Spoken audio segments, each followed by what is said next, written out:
Yes. Good morning, everyone. Can you guys hear me? Can you hear me? It takes a lot. Let me bring my old teacher. If you can hear me, clap once. If you can hear me, clap twice. It works every single time.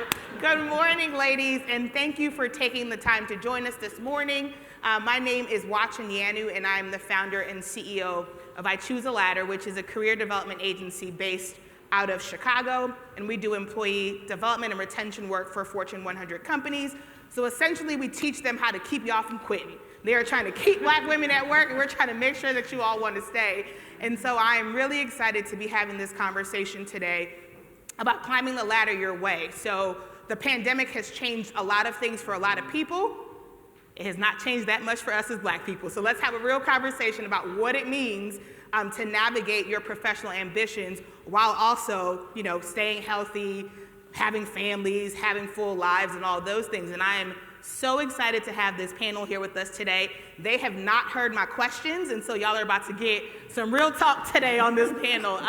But honestly, this is the conversation that I wish I had had, right? When I was coming up, if I had access to black women who were very accomplished and also knew that they were black, no shade, who were willing to help me figure out how do I navigate this thing as a black woman at work, because all women have things in common, but ours is just a little bit different. So having people who are honest and willing to share as much as possible what it means to be a black woman as you climb the ladder, and what that means for you specifically. So my first question, we'll have them introduce themselves.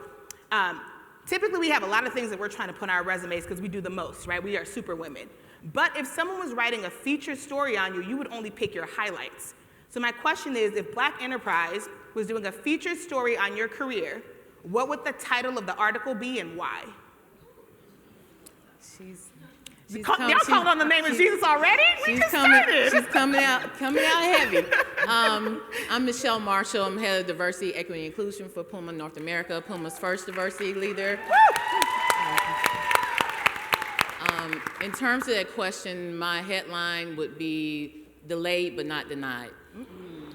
People think I just jumped up into this role out the blue because of everything that happened with George Floyd, but I've been working towards this moment for 10 plus years of my life.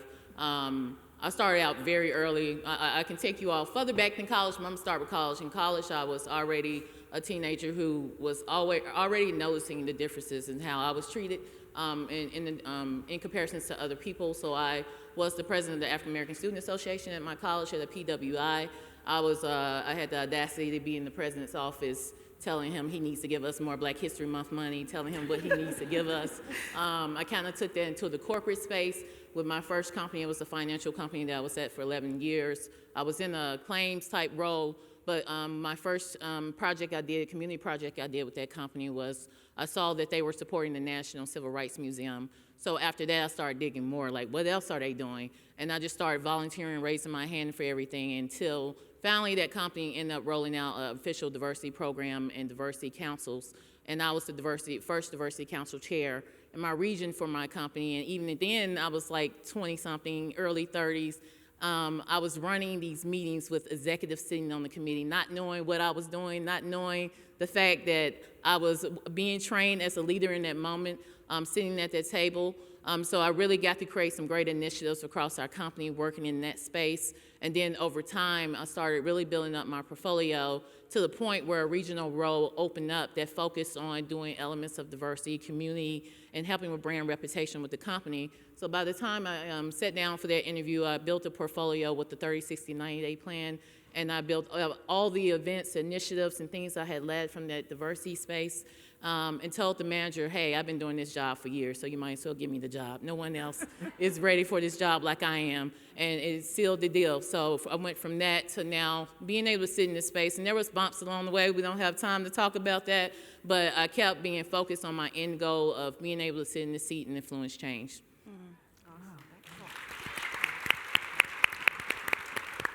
Hi, my name is Monique Mcwilliams, and I'm Vice President DEI at UnitedHealth Group.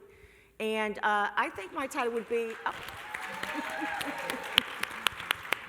thank you, colleagues. My title would be the authentic pivot. I've pivoted a couple times in my career. I started out as a young lawyer in a law firm, having conversations around why am I the only black female lawyer? Asking questions about when are we going to increase diversity in our summer intern group? And challenging them on why I felt that they were giving more substantial projects to some lawyers who were not black versus other lawyers who were Asian. We had one Hispanic lawyer. We had some lawyers from the LGBTQ plus community and myself. And originally I was advocating for myself, but I started to advocate for everyone. And I left that firm. It was a great firm. I learned a lot. But after I left, they would ask me to come back and speak at the National Attorney Convention, the Bar Association, on an annual basis. And I didn't realize, right, when you're in your 20s and you're having these critical conversations, you don't know how they're going to land. But obviously they landed in a space that was well received because they wanted me to come and talk to all the attorneys in the state about the same subject. And if anybody knows anything about law firms, that community is way behind any corporate environment when it comes to DEI.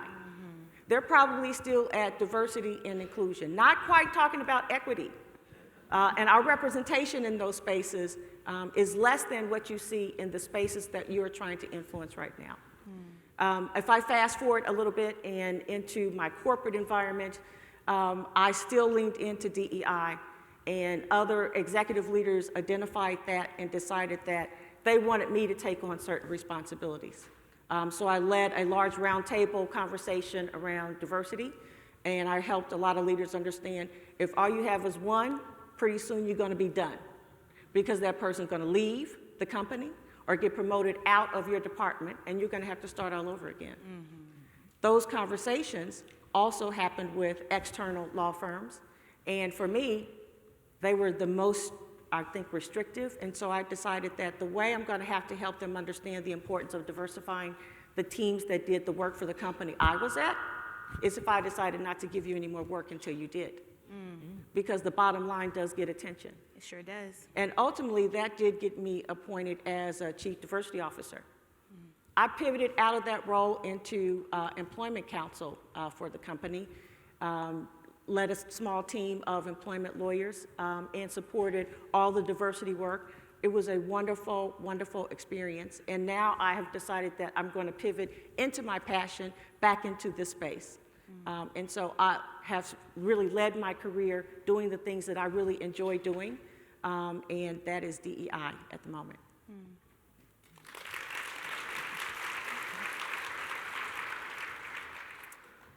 All right, so my headline would be, and she still continues the work. So I'm Francine Parham of Francine Parham and Company, and I tell everyone that I could not think of anything else to name my company, so I named it after myself. So why not? So at the end of the day, what I do and what I was very, very passionate about very early in my career, I want to say about 2 decades ago, a little bit over 2 decades ago now that I do the math, but I really focused on what I call, or what we call today, to be the talent agenda. So I walked into my first company was an organization called General Mills, so I do know how to make a Cheerio. I know the secret behind roll-bean and all of those things you do in manufacturing, actually in Cedar Rapids, Iowa. So for those of the individuals that I've talked to that know me, I'm from the East Coast. I went to the West. I didn't even know where Cedar Rapids, Iowa was. I'm from New York, and so that was quite, that was quite an experience for me. A little bit of a culture shock back then. And worked for General Mills, then went on to work for another company called General Electric. From General Electric, went on to work for another organization called Johnson & Johnson. So I am corporate bred right out of graduate school, and just hit the corporate trail running and did not look back. I've lived in many places all throughout the United States, as well as outside of the United States as well. And so I've had an amazing career. But what I knew and what I became very passionate about was what was called that talent agenda, and how to ensure that I helped individuals achieve things that they never thought was possible. or were possible. And that happened to be about their career. And so I spent a great deal of time doing that and ultimately became a global vice president in both companies, General Electric and Johnson & Johnson. But when I left those two companies, I thought to myself, or that last company, Johnson & Johnson, I thought to myself, well, what am I going to do? What should I be doing? What should I be thinking about? And I said to myself, I'm going to do what I did very, very well in the organizations that I worked for, which was to help talent, to help individuals, and specifically to help women and women of color. And I am a little biased from the perspective that I wanted to help women that look like me. So I look in this audience today, and I have wanted to help each and every one of the women that are sitting here in this room, because that is what I thought and I knew that I was meant to do. And so I continue to do that work today. I just recently published, I just became a published author. I didn't publish, a publisher found me. And so at the end of the day, I have my most recent endeavor, and what I have achieved is a book called Please Sit Over There: How to Manage Power, Overcome Exclusion, and Succeed as a Black Woman at Work. So that came out in September. It seems like it's been forever, because for those of you that write, you know that it's like a 2-year process before the book comes out. So I am on this journey. The journey continues. The work continues, and I know that there's still a lot of work to do. So I haven't stopped, and I think I'll be doing it until I can't do it anymore. So that's a little bit about me, and like I said, the work continues. Yes, Arnetta. This is my squad right here. So Arnetta Whiteside, I am the Senior Vice President of Multicultural Consulting, Agency, and Brand Readiness. That's a lot to say that I do it all. I do it all. But my career journey is a little different than the ladies here. Wait, what's the title? Oh, the title. You thought you were going to get to sneak by without saying your title, huh? The title is Transition Your Way. Transition Your Way. And the reason is, so my experience is a little bit different than the ladies here. I do not come from a DEI background. I'm a marketer. I'm a multicultural marketer, and in my early career, I was actually local investment. And if you know anything about advertising and advertising agencies, very rarely do you transition from a local investment team to a strategy and marketing role. And I actually got the opportunity to do that by building a relationship with my now boss through working through our BRG, our Viva Women of Color, BRG, and leading some initiatives and some events through them. And I sat outside of her office for about a year. We developed a relationship. You know, it's the simple, hi, how are you? Walking into our office and just casual conversation. And what she couldn't tell me at the time that she told me after was that they were starting to downsize my department. And so she was actually mentoring me without me knowing that she was mentoring me on how were you going to pivot out of your current role and what are the things that you want to do in your career, right? Ownership of your own career. About a year later, I was going through a difficult time. And when I say difficult time, y'all, I had packed up my office and was ready to go. And I eventually went to an industry conference where I saw my boss, and she had just posted a position on her team, and I approached her and was like, hey, do you think this is possible? She's like, send me your resume. That was on a Wednesday. By Friday, I had the role. Wow. Now, I want to backtrack just a little bit in that the role that I was in, I had my own come to Jesus moment of why was I not happy? What was it that I was looking for? And what did I contribute to myself not being happy in that particular role? Y'all, I opened up, I'm gonna go there. I opened up the Bible one day, and it took me to Ezra, and I have my note here, Ezra 3. And it started talking about rebuilding your temple. And I was like, oh, yeah, so haven't been doing that. I need to focus on me. I need to focus on the things that I wasn't doing before I can get to where I wanted to go. And literally 30 days after I opened that passage is when I got into this particular role. So my journey is a little bit different, but it's one that if you stay the course, if you build a relationship with people and they know who you are and they know your work ethic, you can transition into anything you want to go into. Yeah. And I think one thing to think about in that story, and I hope y'all didn't miss this, she was asked for her resume on a Wednesday and she had the job by Friday. So if somebody asked you at the conference today for your resume, is it ready for an opportunity, right? Because I think a lot of being, right? People are like, if you can't say amen, say ouch, okay? But I think part of it is a lot of times we want these opportunities and we're focusing on the things that are out of our control, but what is in your control is being prepared, right? So making sure that, yes, you have the relationships, but the people who get the help are the people who are the easiest to help. So if I had to hound you for your resume, if I have to hound you to email this person and follow up, as much as I love you, sis, there's somebody who's probably easier. And so as you all think about where you want to go professionally, what is in your control and how much of that are you maximizing? Because that's going to make all the difference in how easily your mentors, your sponsors, your homegirls, your contacts can help you, because I'm not doing your resume, right? So making sure that you are ready when the opportunities come.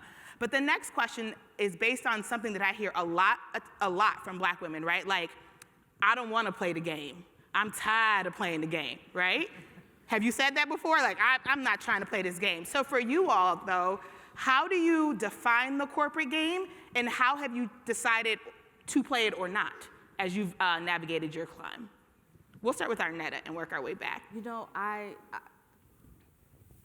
know I'm playing the game. And guess what? It's the game of life. I mean, you have to figure out where exactly you want to go and how you're going to strategize to get there. It's a fallacy and it's a false narrative to believe that corporate America is just going to accept us as is, and that we don't play the game.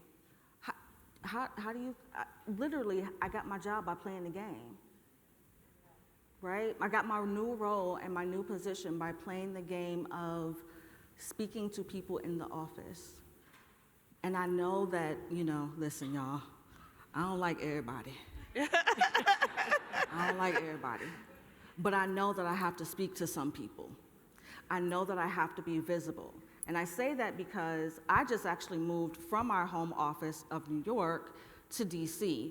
But guess what? I'm back in that office at least once a month for an entire week so the executives can see me. Mm-hmm. Because if they don't see me and they don't know that I'm still here, mm-hmm.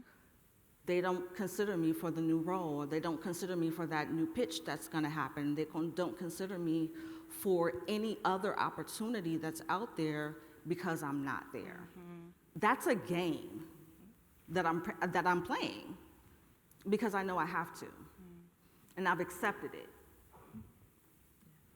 So that's actually called proximity bias. So there is a term that says the closer you are to someone physically, the more often they think about you. So as we're in this remote workspace, folks weren't thinking about Black folks before the pandemic, and now that we're not there, it's figuring out how do you get proximity to someone even if it's not physical, right? Yeah. Because that's going to also determine if you get promoted, if you get an opportunity or not, because people tend to think more about the people who are physically closer to them. Go ahead, Francine. Yes, I mean, I agree with you. I mean, first of all, there was a game in 1990, there was a game in 2000, there's a game in 2023. Okay, I say that because I've lived it all, okay, all of those decades.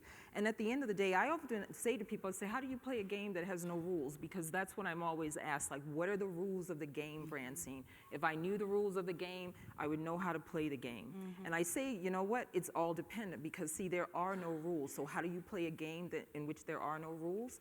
You watch the players. Okay? You watch the players and you pay attention to the players, you pay attention to the organization that you're in. And sometimes you have to make a decision. You have to make a decision if you are going to choose to play that game or not, and be conscious about it. Because people will say, well, I'm not happy. And I say, well, why did you wait to be unhappy? Okay, why did you wait so long to be unhappy? If you're not unhappy, then you have to do something about it. If you don't like the game, and the game being the way that the organization is structured, the way that the leaders are in the organization, the way that the culture is in the organization, if that is not to your liking, if that is not a fit for you, as they say, and I know the word fit is not good too. People say, oh, don't say fit. Well, I'm going to say fit, because guess what? The leaders that I talk to, because I talk to a lot of leaders, so I go into large corporations. So all of the corporations that many of you are from, I talk to some of those leaders, and they talk about that. They don't talk about it openly, but they talk about it to me, or they talk about it behind the scenes, right? So it does exist. The sooner that you know that there is a game that is to be played, and how do you play it, I talk a lot about power. Okay? How do you understand the power in your organization? And I'm not talking about women's empowerment. Okay, we're going to be honest here, because everyone talks, well, I'm empowered, right? Well, you're only empowered if you decide what your power is, okay? And your power being defined as your ability to influence, okay? You can have a lot of empowerment, but not have any power in your organization. So do you understand what your power is, and do you truly understand how you influence? How do you get involved in playing the game? Because there is a game, and if you choose to play the game in your organization, you got to understand how you win. And I know many of you were just in the session with Carla Harris, and she talked about winning. That's a big part of winning. She used the term power as well. I was so happy to hear that. So at the end of the day, you have to understand the rules of engagement in your organization. If you don't understand those, you will not be successful, because you don't achieve success and advancement just by it happening to you. You have to be very purposeful, and you have to be very, very intentional. And guess what, ladies and gentlemen in the audience here, it's hard work. It's hard work, and it's about being strategic and being thoughtful. Yeah. Monique? So I think we're all acknowledging there is a game, and every successful person you see in your organization is playing the game. When you observe the game and the players of the game, you have to understand how you fit into that. The players, that's all about leveraging relationships. So I call that relationship capital. So you need to identify those individuals who are in powerful positions, who are influential in the organization, working in the spaces where you want to work, and you feel some connection to those individuals, like you can have a nice conversation with them. You might want to work in their organization at some point. Maybe you even want to work for that person. You really enjoy their leadership style. Something about it resonates with you, and you want to adopt some of those characteristics into your leadership style, whatever that is. You can develop relationships with those people. That can be a long game, because the game is long. Thinking about what I want to do in 5 years. You got to develop a roadmap in terms of how do you get there. So you need to meet some of the people who are in the spaces where you want to be, and you need to identify others who can help you understand when opportunities show up in those spaces. The person you decide to develop a relationship is one of those individuals who can help you understand that. You have to understand how to continue to be authentic as you play that game. So you'll see a lot of people who you might think are not very authentic, but they're probably authentic to themselves. It's just not authentic to you. So don't give up who you are to try to be someone else, because they're already doing them. And nobody can do you as well as you can. So don't give up who you are. Come as authentic as you are, and people will appreciate that. And if you don't be your authentic self, you're giving up a tremendous amount of power when you're playing the game. You're probably all playing the game. Why? Because as women of color or black women, we have learned how to navigate white spaces, right? To our betterment or to our detriment. We have learned how to do that. Now, the goal is to learn how to do it in a way that helps you to be successful, right? And that the organization is comfortable with. Because if you want to change an organization, you have to work within it while you work on it. You can do both at the same time. But you do it as a part of playing the game. And while you do that, make sure that you are leveraging your areas of strength. Yeah. Because that's what got you where you are, and that's what will get you where you're going in the future by leveraging your strengths. What I mean by that is, say you've developed a great relationship with a leader, a role opened up, they've hired you into that role, you're super excited about this new role. Maybe the role is not exactly all that you would like it to be, but you like about 65% of it. In that 65%, you are going to come with all your strengths and your authentic self. You're not going to ignore the other 35% that you don't like so much. That's probably your weak area. You're going to still work on that, but you're going to leverage what your strengths are, because that is what's going to help you to be successful. Every role that I've ever had, I've been able to morph it into something that I want it to be. Yes. And still deliver on what the expectations are. Because think about it, if you have a job that you don't enjoy any of it, you're not going to do very well. So you have to figure out how to leverage your strengths as a part of the role, how to leverage relationships, and define your own story. Yeah. Do not let anybody else define your story when you're playing the game. What do I mean by that? You worked on a project, it didn't go as well as you wanted it to. You need to go and talk to those leaders that you work with to find out, okay, what were the gaps? So you can think about how to fix those in your next project. Yes. Develop a plan, go fix it, follow back up with that leader, let that leader know what you have done, how you have developed that skill, and what you're going to do the next time. Yep. Because you want that relationship to end well with that person, right? On the other hand, if you know you have some strong supporters, maybe they're sponsors, but maybe they're just supporters, you want to leverage those relationships. You want to make sure they know what you're doing now. You want to make sure they know what you're going to be doing next.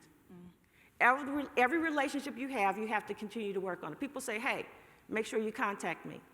And we don't contact them. This is true. Why do we not contact them? Especially if it's a powerful, influential person. Yes. Yes. So you have to put it in your calendar, in your notebook, in your whatever, that you're going to contact them. Yep. Because they're a very important person, a very important player in your game. And then finally, if you're playing the game and you're not happy, you're probably playing somebody else's game. You have to play your own game. Yep. And that's why being your authentic self, leaning into your areas of strength, leveraging relationships and clearing up any relationships that might be a little shaky is really important to you winning in the game at the end. Yeah. Michelle. So in the beginning of my career, I was trying my best to play the game. I was showing up early, I was leaving late. I was picking up projects, but I was never the chosen one early in my career. But I knew who was the chosen ones, because all of a sudden they was using certain language, they had certain books in their hand. So I was like, if I'm not the chosen one, I'm gonna watch everything, as Francine said, watch the players. I started watching everything they were doing. I was picking up those things. I was reading those books. I was using the same language. And I always found the way to pivot. I would have leaders say, well, we don't have any projects for you to pick up. We don't have anything for you to do extra. And I said, okay. And then the next week I would come back after having built a relationship with someone more senior than that person and say, well, guess what? I talked to so-and-so in headquarters and he has a project for me. And they would look at me like, I know you did not, because they couldn't stop that train. What was they gonna do, call a leader more senior than them and say, no, she can't do this? So I always found the way to pivot. And one day I remember having a conversation with my mother and I said, they're blocking me. I'm doing everything I'm supposed to. My performance reviews are great. I'm playing the game. I'm coming in early. I'm leaving late. And my mother, she gave me a lot of power in the statement she said. She said, God hands out the promotions. So when she said that to me, I took the power of my career out of man's hand and I put it in my hands and started focusing on the end goal and what I was trying to accomplish. So I started building my strategy for how I was going to navigate the game according to what I was trying to accomplish. I knew that there were certain relationships I had to build. I knew there were certain skill sets I had to pick up. I knew I had to start branding myself, because oftentimes we think if we keep our head down and work, people are going to notice and promote us. But guess what? Your promotion is your competition is being a cheerleader and being a cheerleader talking about everything they're doing. They may not be working as hard as you, but they're making sure everyone knows every single thing they're doing. So I started trying to make sure I was branding myself and talking about what I was saying, talking about the things I was doing. I started applying data to what I was doing because at the end of the day, those numbers make a difference when you're talking about what you've done, what you've accomplished in the organization. And one thing I started doing really in recent years, I started talking about the work I'm doing, how it connects to the bottom line, because we know at the end of the day, it's not about black, it's not about white, it's about green in many of these companies, in all of these companies. So I just started really focusing on, always being focused on that big picture, because that helped me, because in those times where I was being rejected, where I wasn't getting the promotions, where I wasn't getting the projects, I got tired of going in the bathroom and crying and then coming back out, and clearing my face like nothing has happened. So I had to pivot, and that made me be stronger, that made me be more strategic. And I'm a person that always says, I don't see barriers. If you tell me no, you might as well be telling me yes, because I'm gonna put a strategy together, I'm gonna figure out how to accomplish what it is that I'm trying to accomplish. So I want you all to remember, when you're playing the game, it's not giving up your authentic self.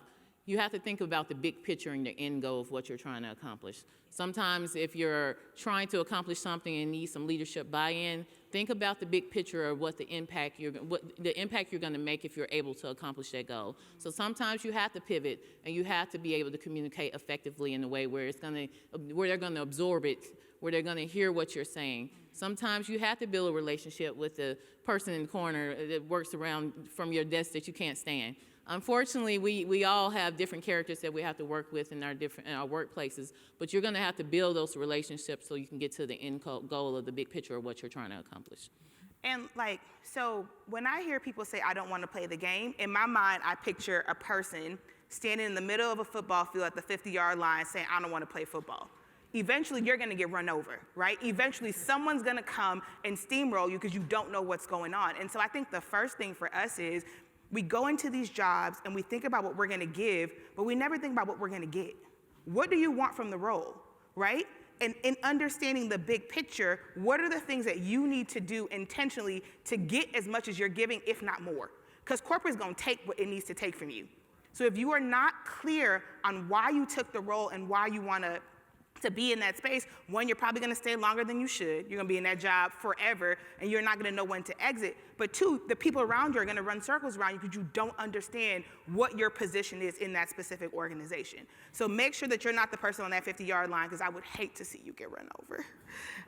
So a couple of things have come up around, I don't go to work to make friends, right? All of the things that we've been told, like put your head down and, and do good work and people will recognize you, right? So let's talk a little bit about what it means to be black in these spaces and how black culture may be hindering us, like what we understand, right? So for example, when we were little, self-advocacy at home looked like talking back and you got in trouble. Now you're an adult and they're like, advocate for yourself. Well, where was I supposed to learn that? Or negotiating with your parents, right? Like that, negotiating with who? If your parents say this, but now you're in there, people are like, oh my God, you didn't negotiate a bigger salary? Where was I supposed to learn that, right? And so how have you guys reconciled the things that we've been socialized to believe as black people is how we get ahead versus what it actually takes to get ahead as you climb this ladder? Because I know for me, I got in trouble for my mouth growing up. But I took those L's like a champ, and now, right, like, I'm fine. But there's so many things that I think as black people that we just don't know, we didn't work those muscles growing up. And so how have you guys reconciled that? I actually just found my voice a couple of years ago. So like, a lot of that was therapy. Girl, a lot of that was therapy's meditation. not cheap. It's not cheap. But I like, and the way I found my voice is I was asked to participate in a company-wide all hands where it was shortly after George Floyd, and we were talking about all the things that happened to people of color in this organization or in the country. I did a session on systemic racism to a company of 90,000 at the time. 18,000 were on the call. And I broke down racism to a predominantly white organization. That was the first time that I actually felt empowered, powerful, and empowered to actually speak our truth and my truth. And since then, they can't get me to shut up. We're gonna go to Q&A. We're gonna do one more question, one more person to answer, but if you have a question, raise your hand. A mic's gonna come so after the next person answers this question so we can decide who answers. There will be someone with a microphone, so just raise your hand if you have a question. And oh, there's a mic right there, so raise your hand. And someone from the amazing team here is going to select someone. So who wants to be the person to answer? I'll just say that you have to be ready for to exercise those muscles, because the men in the places where you work exercise those muscles all the time. If they want an increase, a salary increase, they have no problem asking for it. If they identify a role that they want, regardless of whether their journey has taken them to the point that they're ready for that role, they don't have a problem asking for it. They develop relationships with very powerful people who become sponsors and mentors for them. So if you feel uncomfortable having certain conversations, which is not uncommon for us as women, and definitely not uncommon for us as Black women, right? Because we're raised to, don't be going in there telling people your business. They don't want to know about this and that. Well, actually, you do have to share some of yourself to develop a relationship with whoever your leader is, or the leaders that you want to be mentors for you, who are sponsors for you. You have to share some of yourself. They have to get to know you as an individual. You need to talk about salary, do your homework internally. First, excellent work, and be able to document what the footprint is of the transformational work that you have done internally. Understand what the salary range is for where you should be and where you are. Any other information you can get about those who are comparables to you, have that. Talk to your mentor so you can make sure that you're using the language that's going to be best received if you haven't exercised that muscle before. But also do your external work. You need to understand what your value is outside of that organization that you work in. So I can tell you that 2 years ago, I started working with a career coach, and she said something I thought, she's crazy. She said, Monique, I want you to interview for a job every year. Yes. I said, excuse me, what? Do you know how much energy I have to put into trying to do that while I do my work, while I manage my children, while I try to manage my husband and my relationships, while I manage my parents who are in their 80s? I mean, come on, girl, what are you talking about? She said, no, you need to do that because it will sharpen your interviewing skills. I hadn't interviewed for anything in probably 2 decades. It will sharpen your interviewing skills. It will help you to know what organizations are looking for at the levels that you want to play. It will help you be able to give your elevator speech at the level that they're trying to listen, so that you're not too far down in the weeds. It will help you to know what those roles are paying. And you get all that practice in before you actually go for the job you really want. Yeah. And they said most people wait for the job they really want, and then they go start interviewing. Too late. Yeah. Get your practice in. Let's take the first question from in the audience. Good morning. Can you all hear me? Yes. Thank you all so much for your gems, your wisdom. Certainly appreciate it. So I have a quick thought. Climbing the ladder, I have to write this down because I'm getting old, I can't remember stuff. Climbing the ladder comes with a cost. Yes. Right. My name is Dr. Tammy Lewis Wilborn. I'm a retired mental health therapist. I did that work for 21 plus years, and I'm also the author of Playing a New Game, A Black Woman's Guide to Being Well and Thriving in the Workplace. So y'all are talking my language. Playing the game will help you excel to the top, but playing the game won't help you be well at the top. If the game doesn't include your being well, you're not winning. Correct. So the new game is for us to excel and be well. I would love for you all, whomever is ready to speak to this, to share what have you learned in your ascension to the top about how to stay well when you get there? Wait, so we only have 5 minutes. I'm going to choose. So we're going to have one person answer. We're going to go Michelle. We're going to have you answer, and then we'll take the next question because I want to make sure we get enough questions. Yeah, I raised my hand because last year I burnt out.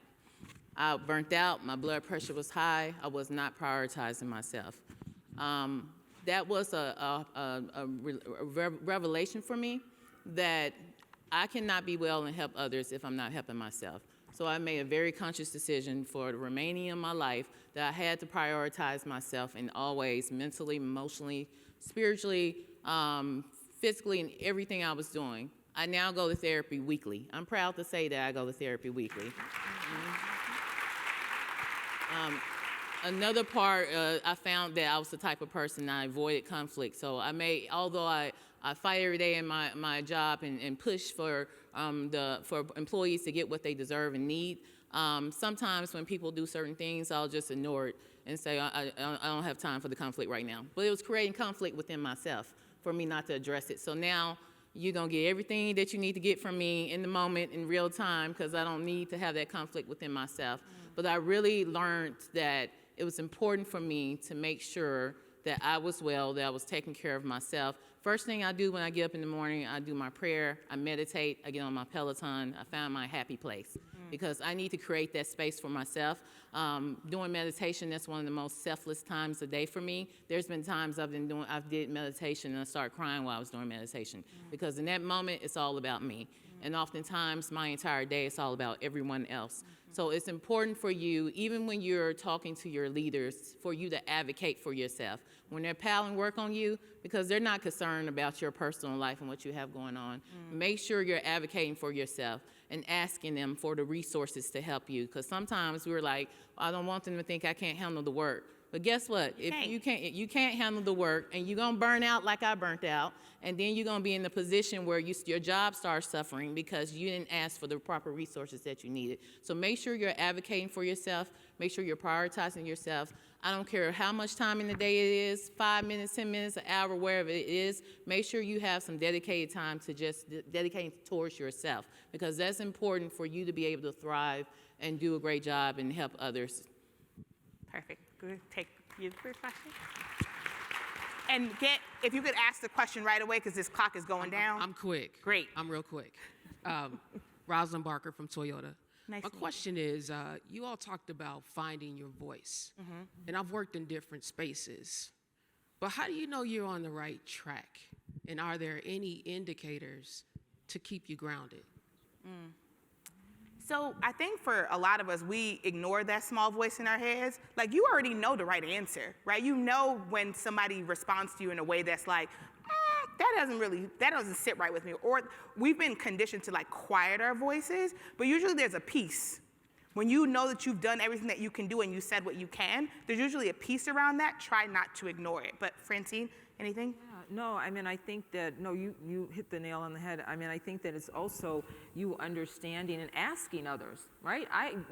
As I navigated in my career, and I still do this even outside with my own company, I ask, I'm like, how did that land? Like, how did you think about that? What did you think about that? Can you do me a favor? I'm going into this room, and not everybody in this room is my friend. Okay? And I need you to help me look around. I need you to help me see if you see anything that I don't see. See, it's all about also enrolling people in your success and having advocates. I know a lot of times we sometimes want to take it on. We're like, we can do it. It's all about, I'm gonna handle it. It is not. Your career is not about you navigating it alone. Yeah. You may own it, right? You own your career, but it's not about you having a career that is only for you to be successful in. It's to get other people to help you be successful in your career as well. People who you know, trust, and respect, because everybody has an opinion. Yeah, exactly. Not everyone's opinion is important, and not everyone's opinion is necessarily accurate, but let me tell you, I accept all opinions because I see all opinions as gifts. Okay, it's all about what you do with the gift, okay? So it's not just about, I'm open to all feedback. I'm open to feedback if I'm sitting here today and you say, Francine, my God, the stuff you talked about on stage, didn't kind of work with me. I'm like, thank you for that. I do appreciate that, because then that helps me to become better. I may not like it. I may not like what you're saying, and I may not even think, because I probably think I did a pretty good job, right? But at the end of the day, all feedback is a gift. It's what you do with it. Okay, let's try to get this last question in and we'll wrap it up. Hi, Kathy Mashala, Guild Education.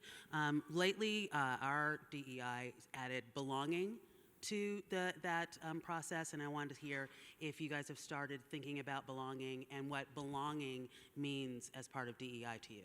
So we're gonna do one word. So when you think of the phrase belonging, what's the word that comes to mind? Because we got 5 seconds. I'm for real, one word. One word, Arnetta, one word. Intentional. Okay, Francine? Purposeful. Okay. Home. Okay. 2 words, psychological safety. I can't do I'm it sorry, in I one can't word. do it. But so I think when I think of belonging, I think of voice, like having a voice in a space. But with that, y'all, I know we could talk about this all day, but we are out of time. Thank you so much for joining us in this session. And we will release you to your destiny. I think that's what happens right now. Thank you.